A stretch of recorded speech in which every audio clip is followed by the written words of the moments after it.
Hello everybody, it's the Historical Gamer once again, and today we are returning to Grand Tactician, the Civil War, a new Civil War strategy and tactical war game out and available on Steam. It's developed by Oliver Keppelmuller, and it's been a series I've been running on this channel for a while. There have been a lot of changes in the recent updates, and so I've been playing a new playthrough as the Confederacy. Today is episode number 11 of this series, and I'm going to jump ahead a little bit. This was taken from a live stream from my Twitch channel. We're going to jump about 40 minutes in to the live stream, or 40 minutes further than where we're picking up right now, because really for the next 30 to 40 minutes or so, it's mostly just me messing with some finances, figuring out some policies to run, and also kind of just getting used to some of the UI and some of the challenges that I'm still facing in some areas of the game where I'm not an expert in.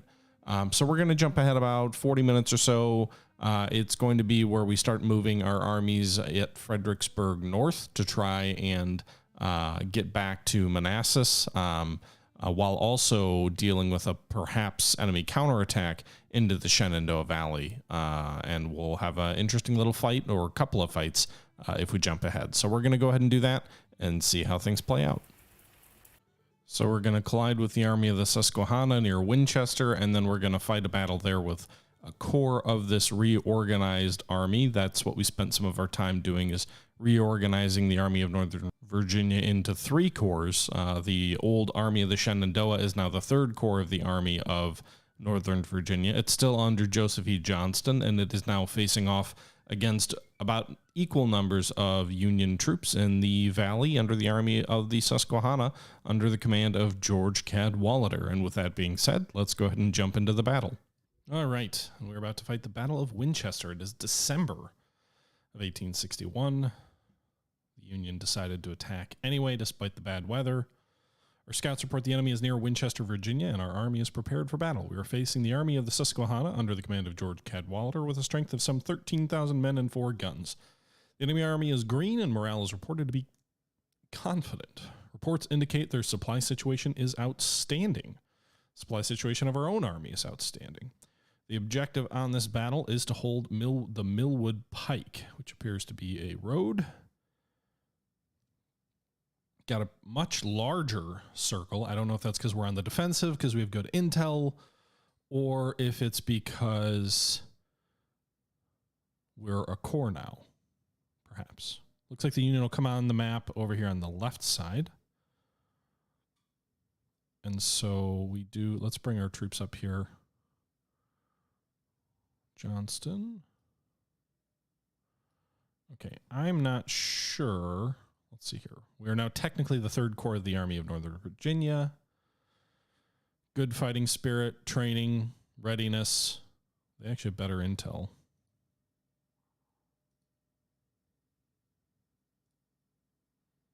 Okay. We have 2 divisions of infantry and 1 of artillery. It is winter. Look at all that snow. All right, so let's put these guys in a single line.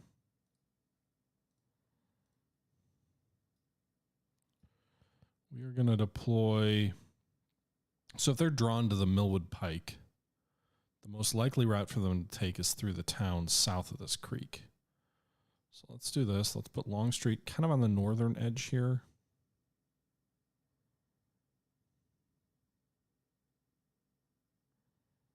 Could try and flank from this road and then move south. I think they're most likely going to take the direct route. So we're going to put Cooper's division up here, like actually on the creek. So let's do this. There's some elevation somewhere.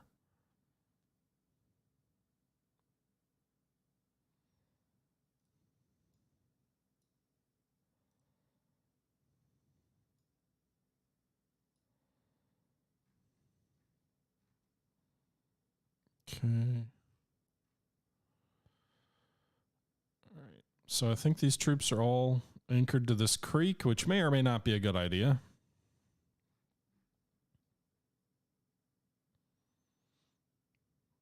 We're also going to put them behind breastworks. I'm not going to do parapets. I'm going to do breastworks, which are a little bit less expensive and intimidating, I think.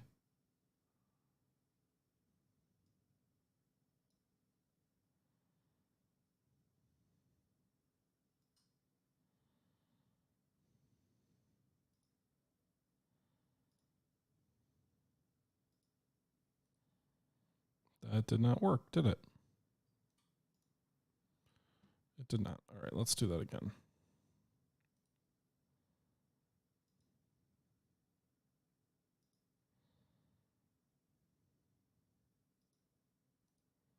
Why is that not working? I don't like these entrenchment systems. They are too fickle.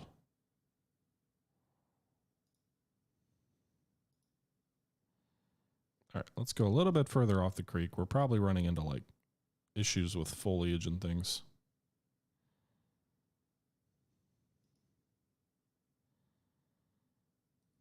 There we go.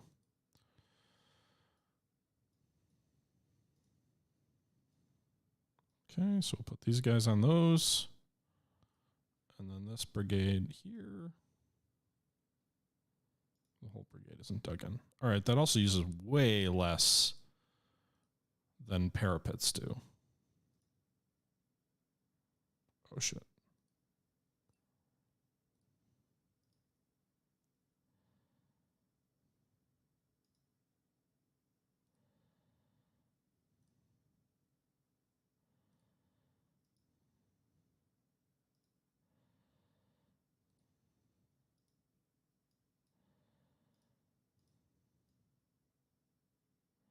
Ah!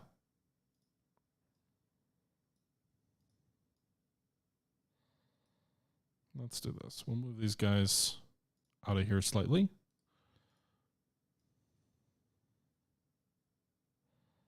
I wish, you know, one thing I really miss from, what do you call it? Ultimate General is their mechanics for locking units to entrenchments are really good. Really fucking good.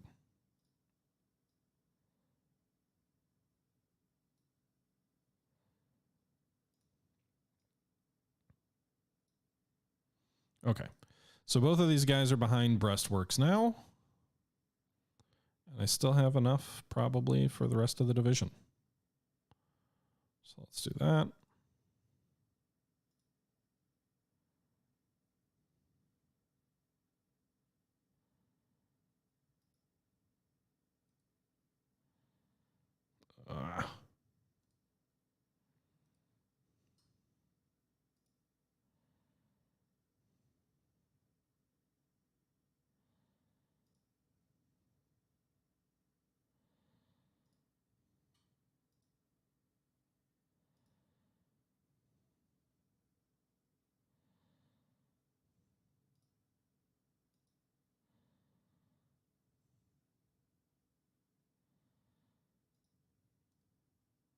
Can I snap these guys to two separate? Kind of. Looks like it. There we go. Why doesn't it just like, you don't need to do all that wiggling around. Just point it at, there we go. Okay. So there we go with that. And then I think we've got enough left for the one remaining brigade in this division.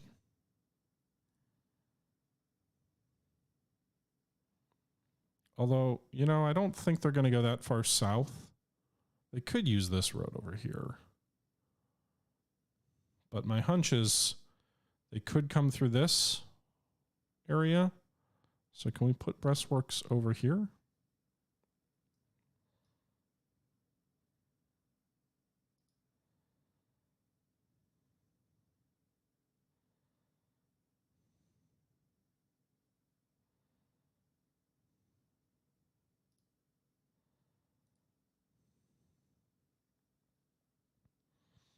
Okay. I'm a fan of breastworks. No, don't do that.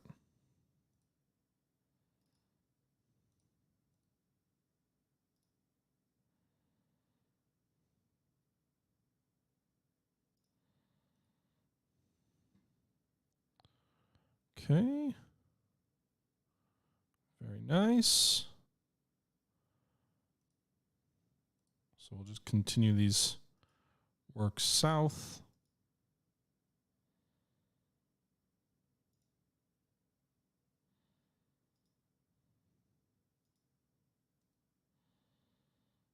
And that's the rest of our points. Okay, so we've got a nice line of works for Longstreet's division here in the north.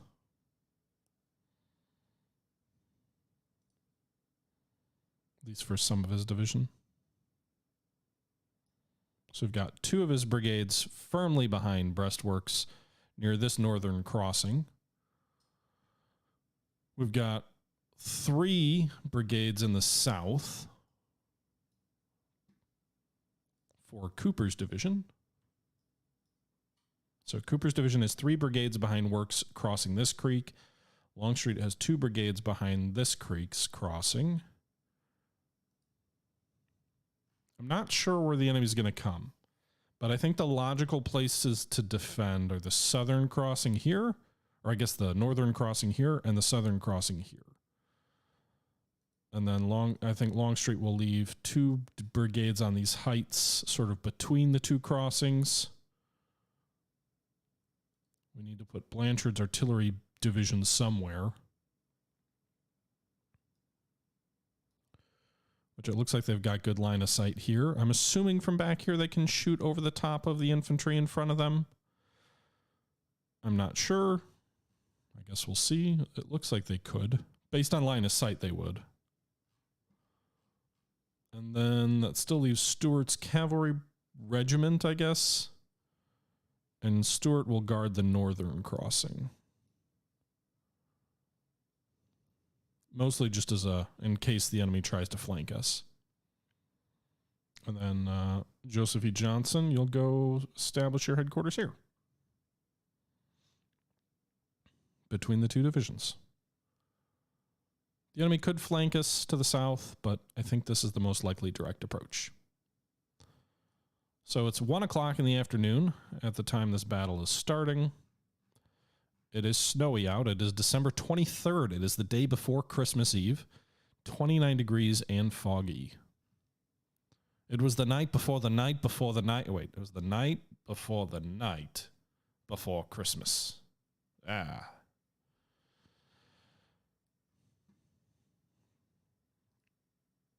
And all through the land, thousands of men were stirring. All right, it does say we're on the defensive, so does the weather have a big impact on battles? I'm not sure. My troops mostly seem to be content. I would think it does, but...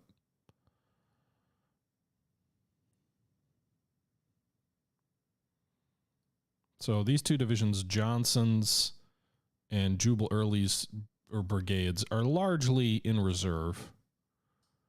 I'm hopeful this artillery can shoot over the top of friendly troops, but I'm not sure.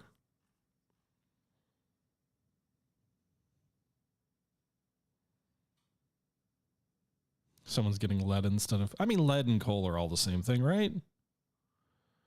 What's the difference? Our flank is open, so like this is something that if you were a federal commander and you scouted French's flank, you'd be like, ah, yes, we have an opportunity here. All right, so enemy cavalry is approaching from the north. That would be right on our flank. Our line is refused slightly. So we're going to move the Virginia Brigade down here.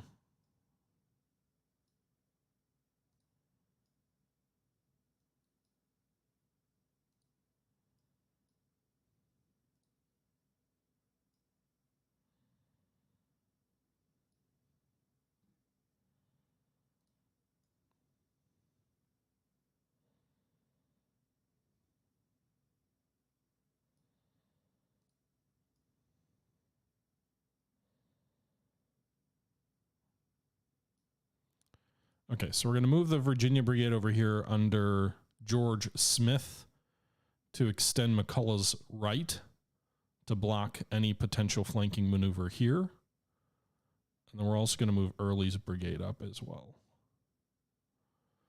Because the enemy could try and get on these heights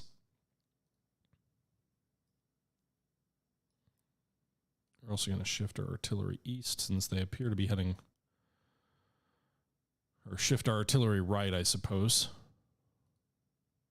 So we can, you know what's interesting is we can give brigades perks as well. Skirmisher, Spirited Charge, Deadly Volley,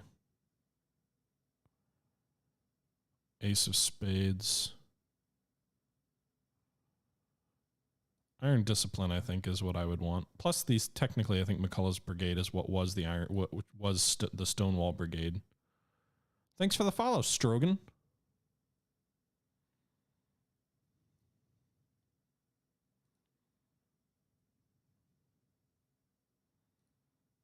Surprised Early doesn't have any perks.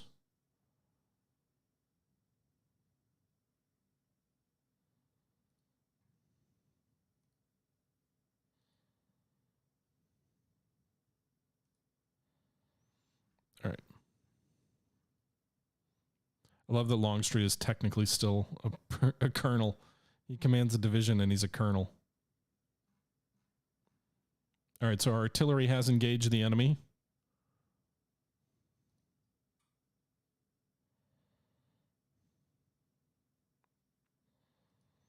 So Archer's battery and Kemper's battery are both firing on the enemy. You can see the air bursts over here. NJ and Rana, thank you for the follows. And Ranta. Or Ranata. Okay, so we're going to extend... Who's this? Colquet's left. By putting Johnson in position here. And then Early's going to shift right a little bit because it looks like they're going for the gap between these divisions.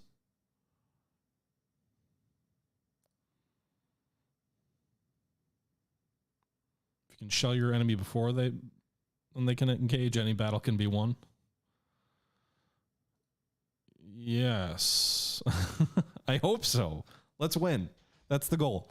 All right, so the enemy is moving these troops. It feels like they're kind of moving toward the gap. This is definitely not all their troops, though. They're supposed to have about 11,000 infantry.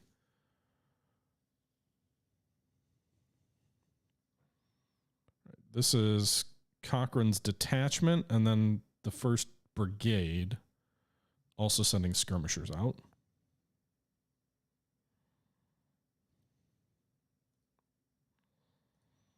Shift to engage at long. So send out skirmishers. Or don't. Call them in, I guess, if they're at range.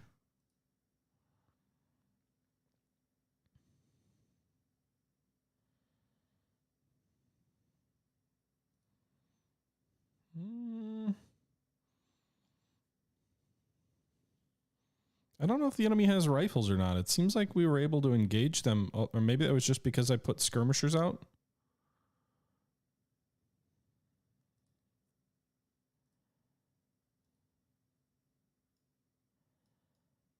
All right, send the skirmishers across the creek.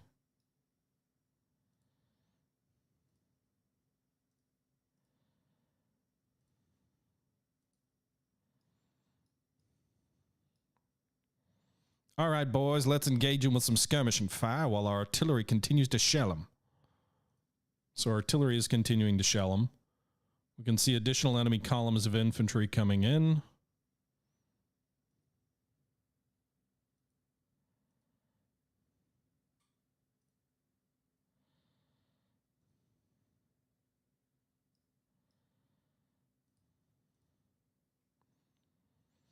I'm pretty impressed that the AI decided there's a gap between these two divisions form up here.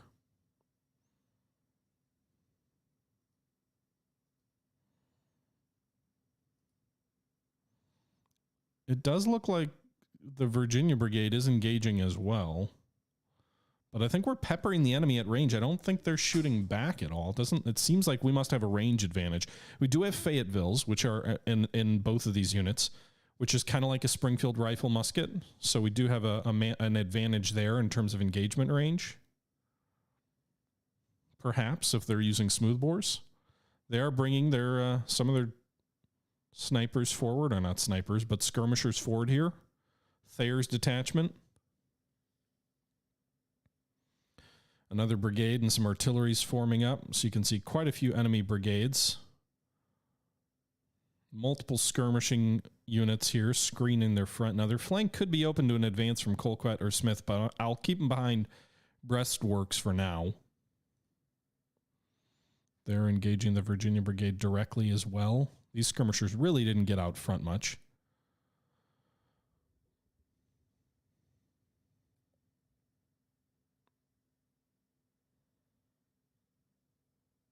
Does the game have a lot of battle maps, or are there a lot of repeats? There are more repeats than I would like. I mean, we are in the valley right now, so fighting on the Winchester battle map does make sense based on where our position is. But yeah, I would like a little bit more variety. I think Northern Virginia is okay. You've got a Chancellorsville map, a Fredericksburg map, a Manassas map, all in a pretty confined area. So while, like, yeah, you do fight on the same maps a lot, you also have, you know, historically, there were a lot of, like, those three maps would have covered a huge percentage of the battlefield areas.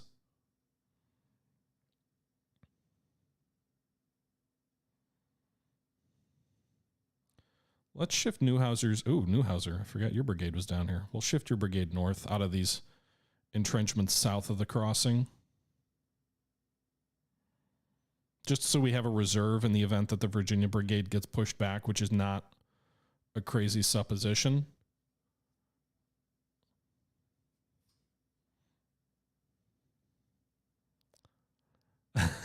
It was at the very start of the stream. All right. We'll push Early's skirmishers forward across the creek. And then we're also going to bring forward Johnson. We'll dish out some skirmishers, long-range skirmishers.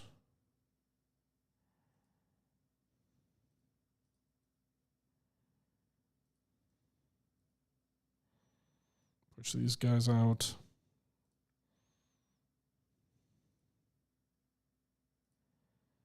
And then Colquitt, you'll move your guys forward. Did Smith break skirmishers off without me telling him to? He might have.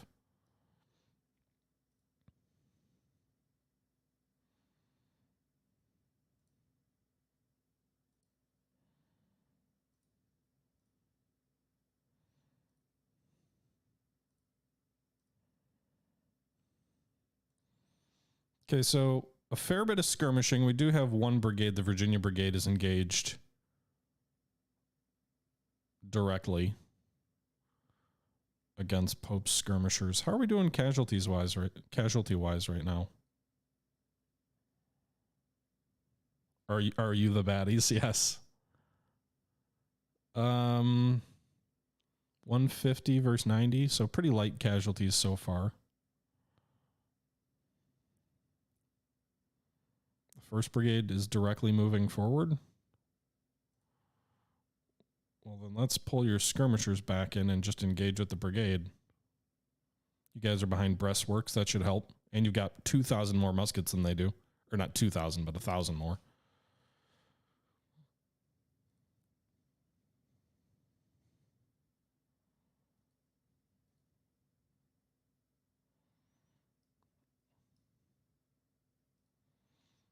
Okay.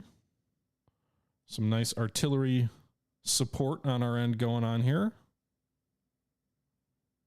Routed units nearby. What units routed?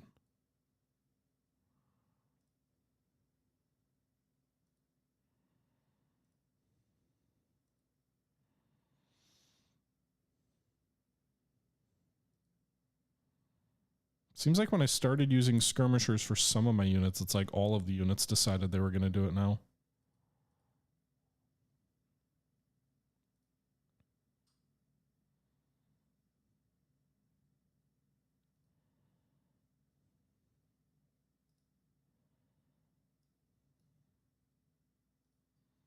Don't forget my cav. My cavalry is up to the north. We have seen their main goal is to make sure we don't get flanked. I suppose we could move them down here just to see what they can see.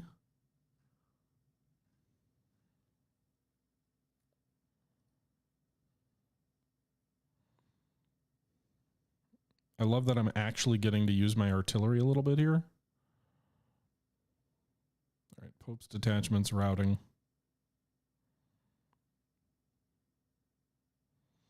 The only annoying thing here is the enemy formed up and they found a nice little soft spot or potential soft spot on our line. But it would have been cool if they like actually bothered to push in other than just send a few skirmishers that way.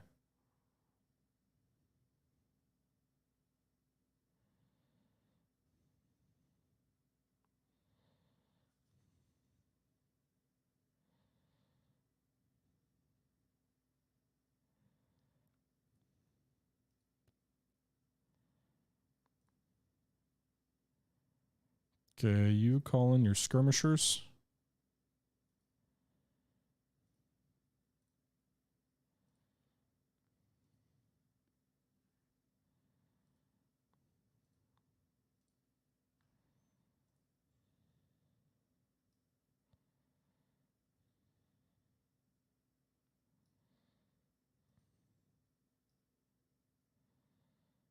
All right, Longstreet, advance your division. Drive the enemy from their position.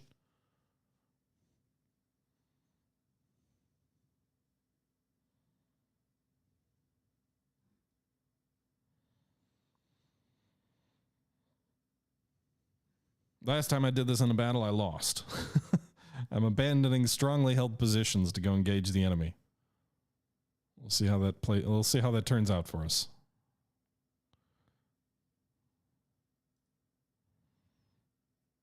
George Smith is doing a good job for himself.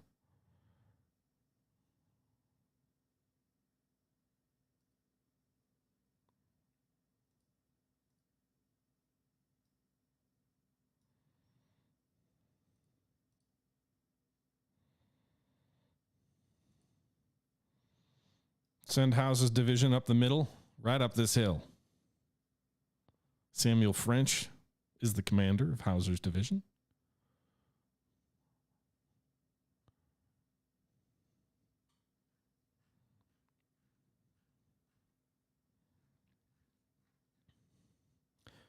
Yeah, what I'm not clear about in this game is how much the fact that the enemy commanders are likely not super aggressive because their commanders' traits are not aggressive, or how much of their lack of aggression is just due to weak AI. It's not entirely clear to me because, you know, the Union didn't have the A team in command in the East at this time. Ooh. Nice lore there, Charcoal. I'm inclined to believe it. That reminds me of the character from Sharps. There's an American character in one of the Sharps novels who was like a loyalist who ended up leaving when the Revolutionary War happened. But in the TV miniseries or movies or whatever, they portrayed him as a slaveholder. He's like slaves, cotton, and molasses or whatever. But in the books, he was not listed as a slaveholder. That was interestingly enough something they did in the TV show. Hooker was aggressive, you know, until he had, well, in Hooker's defense, he probably was suffering from like a legit concussion. Dude had a cannonball like go off next to his head. Granted, that was after he had already stopped being aggressive, but it's interesting though, because his idea of get behind the enemy and force them to attack you, which by the way, like Meade and other corps commanders were livid. They were like, we finally got him and now we're just going to sit back and give him the initiative. But the interesting thing is where's Newhouser's brigade going? Oh, they're forming up. But the interesting thing is that was like, when you look at the Gettysburg campaign, in theory anyway, that was the argument that Longstreet thought they should do, is get between the Yankees and Washington and force the Yankees to attack you, which would be the same concept of what Hooker did. Get between Lee and Richmond and force him to attack him, which he did.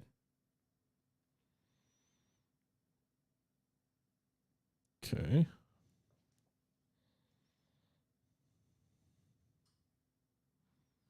Where's Stewart? He's coming down.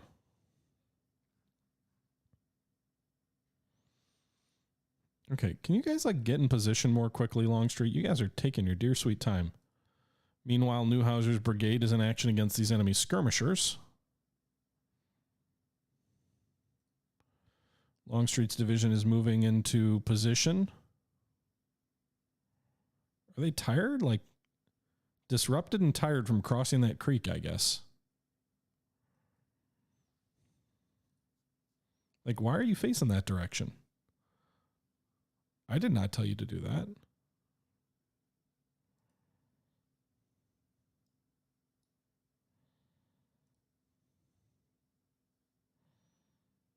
There you go.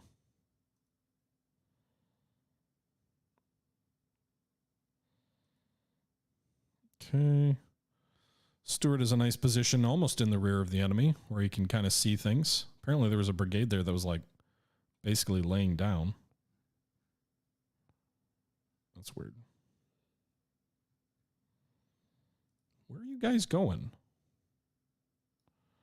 Hey, Smith. Don't do that. I don't know why you're going there, but that was not where you were ordered to go by Longstreet.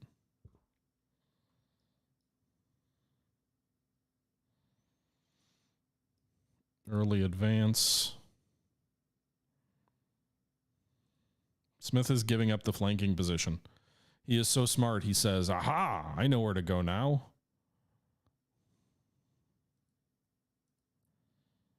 All right, the Virginia Brigade's getting a bit of a break. They did suffer a few casualties. Neuhauser's Brigade's the one out front. Ripley's Brigade's trying to get into position here to support the enemy position, or the offensive.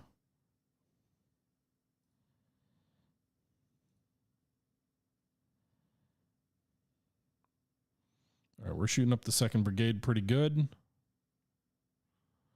Colcutt is shooting up whatever this is, the 1st Brigade. And Smith, how about you extend the damn line?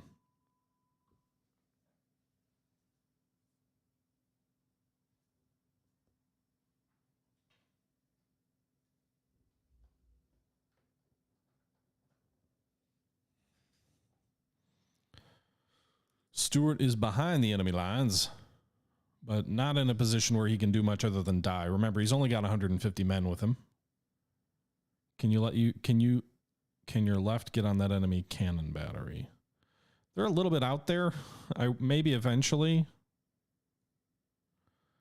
but they're not really where I want to be right now. Where's this enemy cavalry going? Brave, boys, brave. 1st Cavalry is dying to save the 1st Brigade, which is already routed.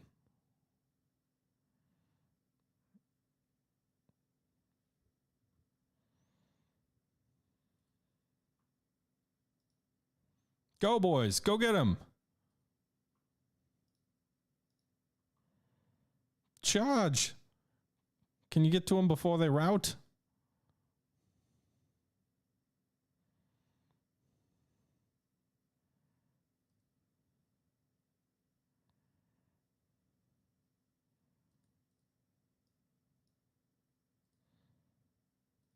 I'm having infantry charge dismounted cavalry.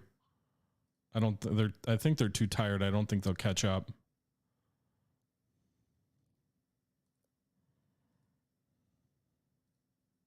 Smith's brigade might. They're a little bit more rested, but they've got to pass through the lines of their own friendlies. So probably not. Longstreet's going to keep pushing forward with his division. Hauser's brigade is hanging in there against Whitley's detachment of skirmishers.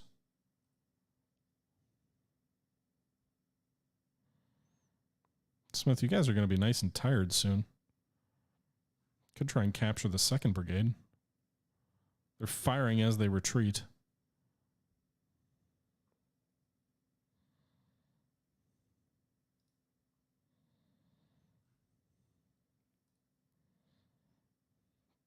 Okay, these boys are retreating. Do we dare charge Stuart into them?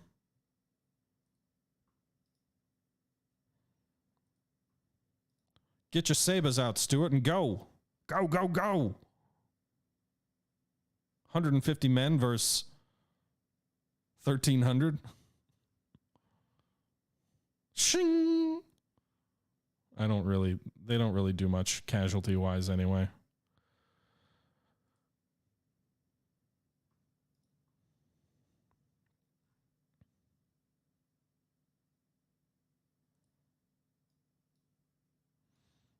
Longstreet's division's done most of the work, I feel like.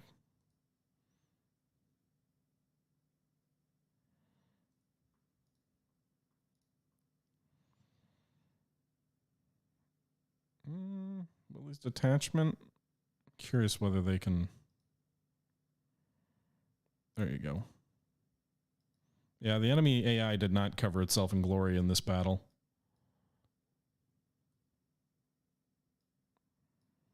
I think we had a major advantage in terms of weaponry, I suspect.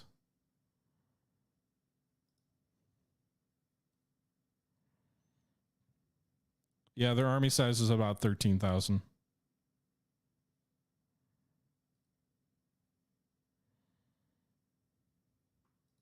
See, I wish there were more casualties that were inflicted by retreating troops.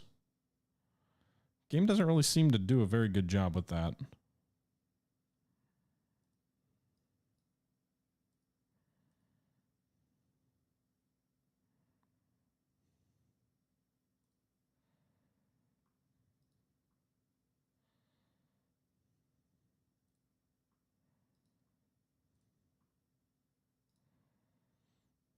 Go get them, boys. I know you're tired and all that jazz. That's the end of the day. Oh, the enemy's withdrawn. Okay, well, we won a battle. Claims it's a minor battle. 1,400 enemy infantry out of 13,000 are casualties. 250 of their 1,300 cavalry, all 5 of their guns. We lost 336 infantry. That's pretty damn light work. That's Jacksonian in the valley. So it was the end of the day, and then the enemy withdrew in the cover once the cover of night came. On December 23rd, 1861, the Confederates win a minor victory in the valley. 363 men versus 1,700. That's a hell of a figure there. Due to his battle honors, Brigadier General Blanchard has become famous and an inspiration for his men. Who? What unit did he command? I don't even remember what unit his was. Was he even engaged? Maybe he commanded the artillery? I don't know about that one.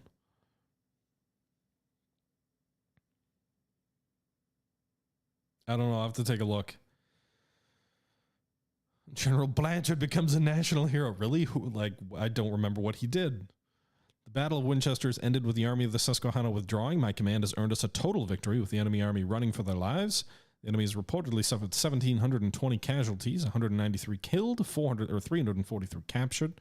The morale is believed to be stable. Our casualties are 363 men, 30 killed, 74 missing. The rest are wounded. Morale is eager with the supply situation good. We have captured 912 rifles and 1 gun from the battlefield. 291 soldiers have been captured and taken to our prisoner of war camps. All right, so the Army of the Susquehanna is going to withdraw, which is fine. Good job, Joe. Joe Johnston.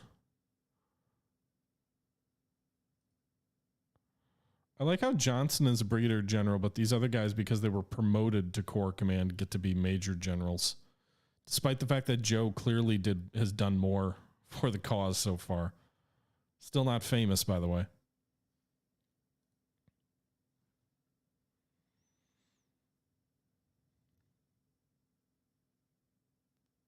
Oh, Blanchard, what is he?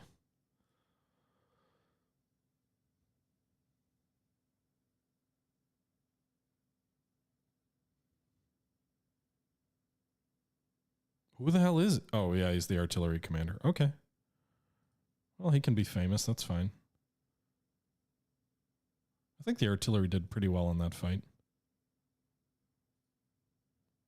They actually had a nice clear field of fire, so. Slow winter movement, negative 30% speed.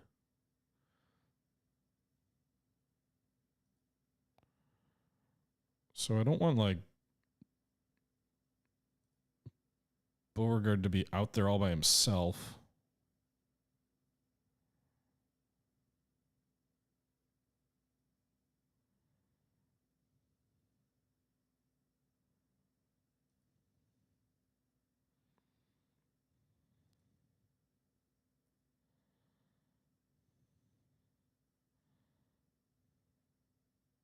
All right, so it looks like our troops are going to get up there largely without incident. So they're near Manassas now.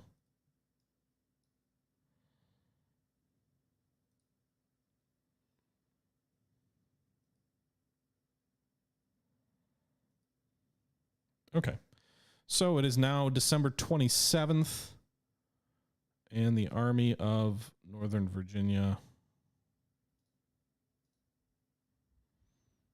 is in position. First and Second Corps near Manassas.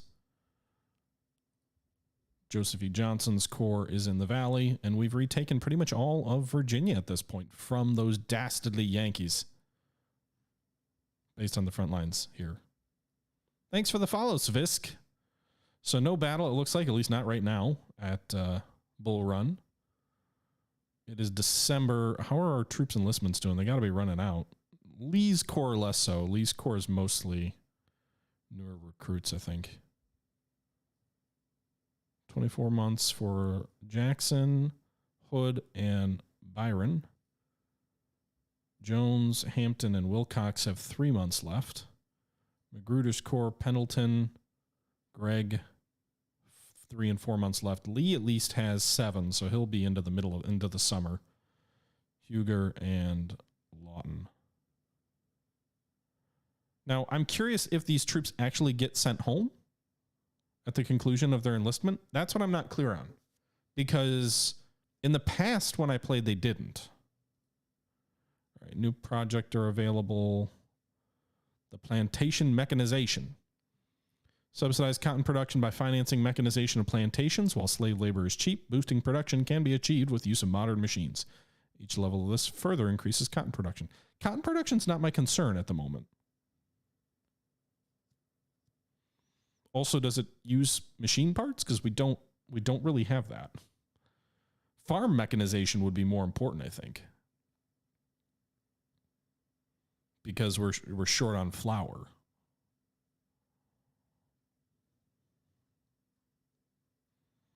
I'm not curious if this just makes them generally more efficient, which could increase revenues a bit.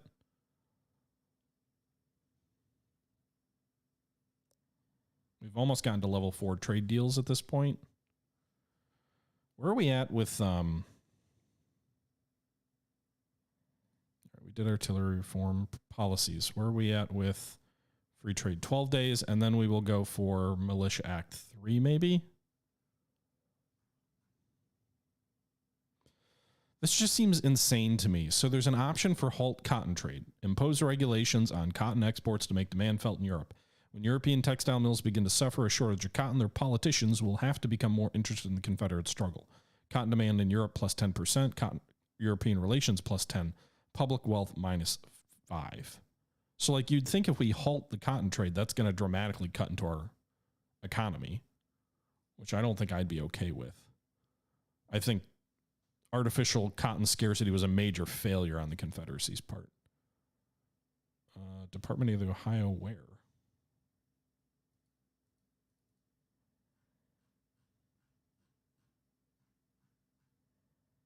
Is there an enemy army behind us? Are they making it stab toward Richmond? That's Fredericksburg. What? Boys. Shit, and we're not even ready.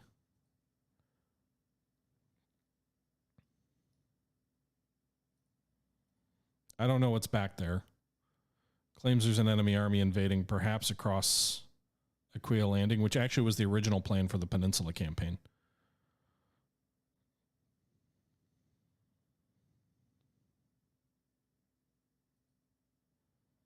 We'll evacuate the Shenandoah Valley here. Johnson's going to jump on a freaking train and head south. Why would they be slow on railroads? That's what I don't get. I understand why you'd be slowed down if you were traveling on foot.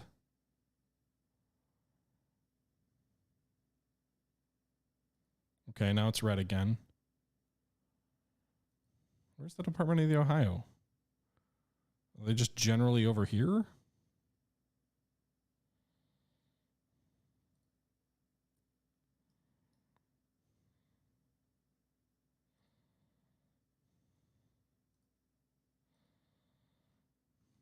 Thanks for the follow, Disco.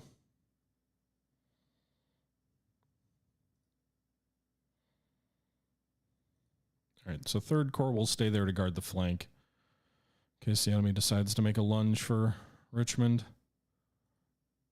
Perhaps because these guys might be close enough to support, we would actually send the 2nd Corps under Magruder to the valley. I think I need more men to cover all 3 sectors. But interestingly enough, the Federals still are not heavily recruiting. POW camps are still overcrowded. Charlottesville, didn't we expand that, or we're working on expanding it? 3 days.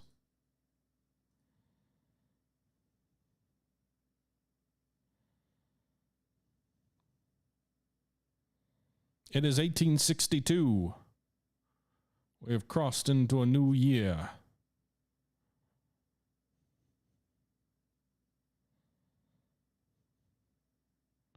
Industrialization Policy 2 enacted. More support for union factories. So we've already done 2, but they now have as well. Which may see them get more weapons soon. Who's no longer disgraced? PGT Beauregard. Why would he be disgraced? I guess he did lose that one battle. All right, is the prisoner camp done? 1 day.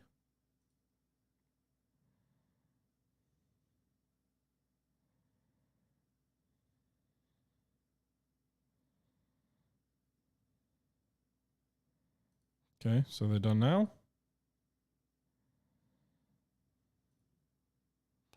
right, so we're up to 2,500 prisoners at this camp now. So we now have 2 camps with 2,500 available. The Charleston camp is still massively overcrowded, but I can't expand it at all. So we have about 6,800 federal prisoners.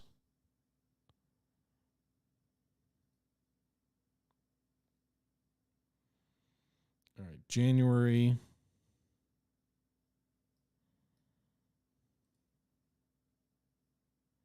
The Department of the Ohio is actually back here now. So to that extent, let's move the 3rd Corps north so that it's within supporting distance.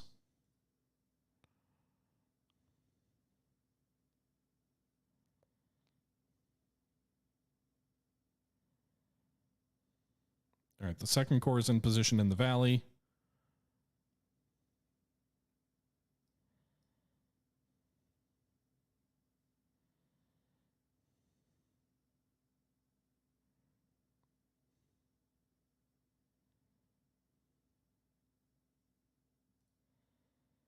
All right, they should both be within supporting distance now.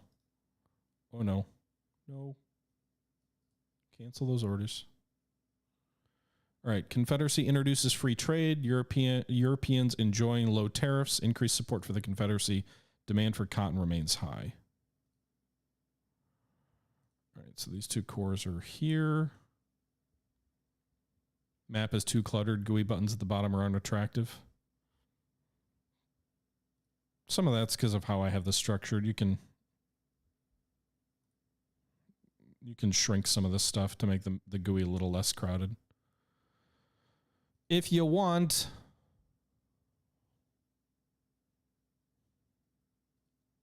Look at that. Less cluttered.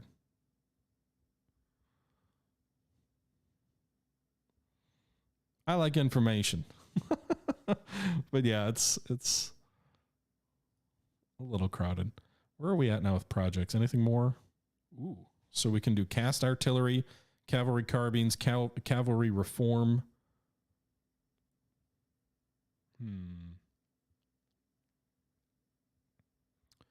Trade deals. We might want to do trade deals now. Because what does Continental King do?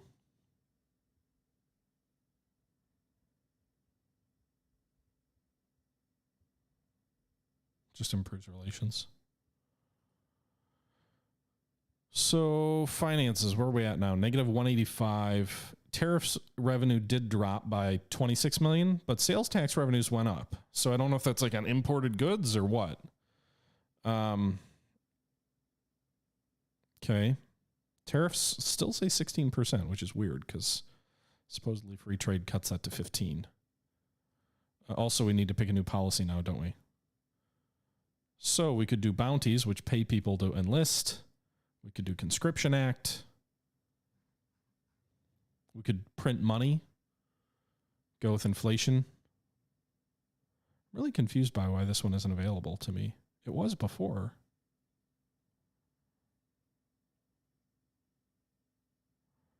Is it just because European relations aren't good enough?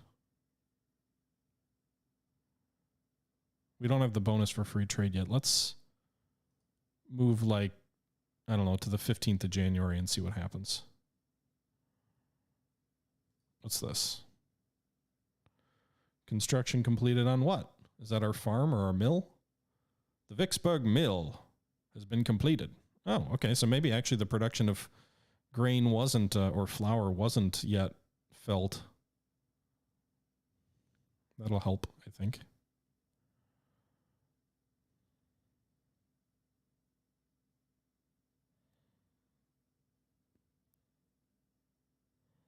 So they have two armies near Manassas, totaling about 25,000 men. That's not good. Who's starving? First Corps forage. Don't we have a supply depot right there?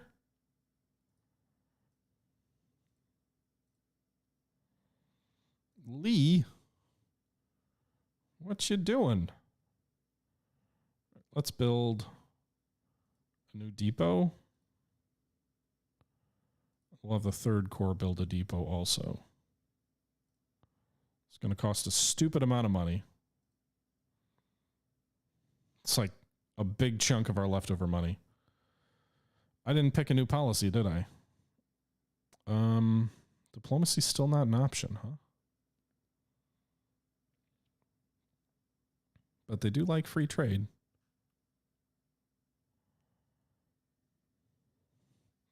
If I can't get to 4, I can't do organized blockade running. Although I guess I can do it from military 2. No, I can't. Huh.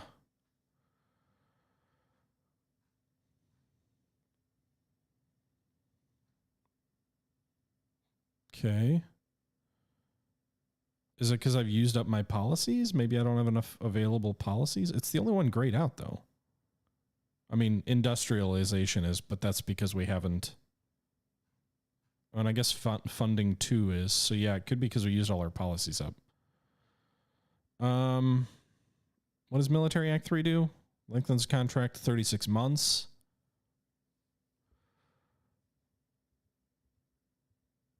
And allows you to recruit more men. Let's do that.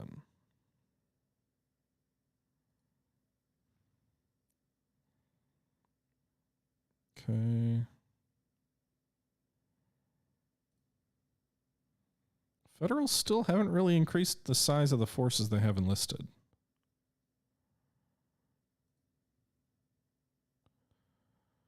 Cavalry reform does what again? Cavalry regiments are traditionally used by the Army commanders for scouting as messengers to relay orders, perform guard duties. Progressive cavalry officers are against this kind of dispersed use and in favor of more independent cavalry use. This requires reforming organization, introducing the Cavalry Brigade.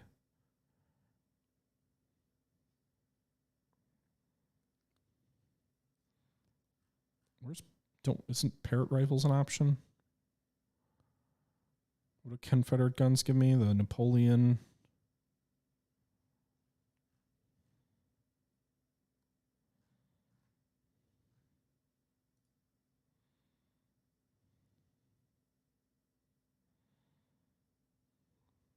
right, let's do...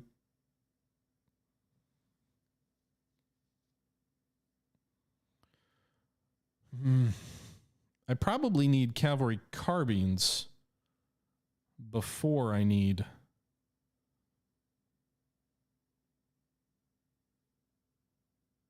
I probably need cavalry carbines before I need, like, a lot more cavalry.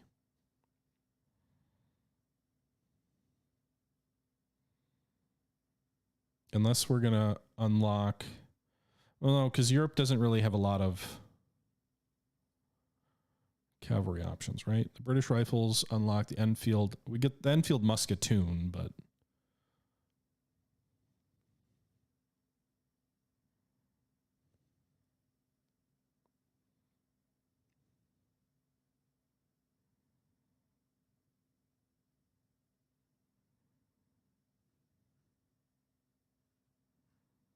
Where's the... There's a Parrott rifle, right?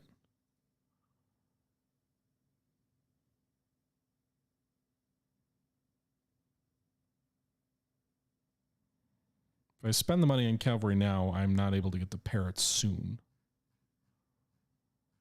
So let's hold off for the moment.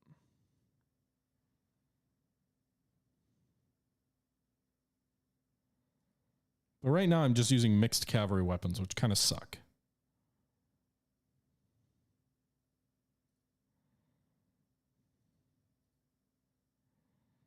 First Corps' provisions are ticking down, it looks like. You know, the nice thing is, too, I'm imagining the reason that the supplies are bad for Lee is because of the bad weather, so the forage is being eaten through. There's no forage available for horses, and the provisions are struggling, too. He is on a railway, so you'd think that'd be a little bit better, but winter plays a role. I just need something, Dutov, to equip my troops with. I don't even have that. But it seems like as long as we're not campaigning, things are okay, and hopefully there won't be any advances before, like, March. Dutov, do you know, back when the game originally released into early access, soldiers, I felt like they never actually went home, like their enlistments ended and they still were there. Did that change? Did they update that so that your troops kind of disintegrate? If that's the case, I probably need to get raising new troops. All right, so we just called out more debt. 21 days away. I think it would make sense. You do need bigger depots for larger armies, Jet, but I don't have the policies unlocked yet to get bigger depots. But with that being said, we've been going for about an hour. We cut about 40 minutes out of this live stream. It was about a 5-hour stream. We have some pretty interesting and big battles that'll be coming in the following video. But until then, we're going to wrap this up here. So I hope you guys are enjoying the series. Please leave your thoughts down below. And as always, until next time, this is the Historical Gamer saying thank you very much for watching. And until next time, I'm out.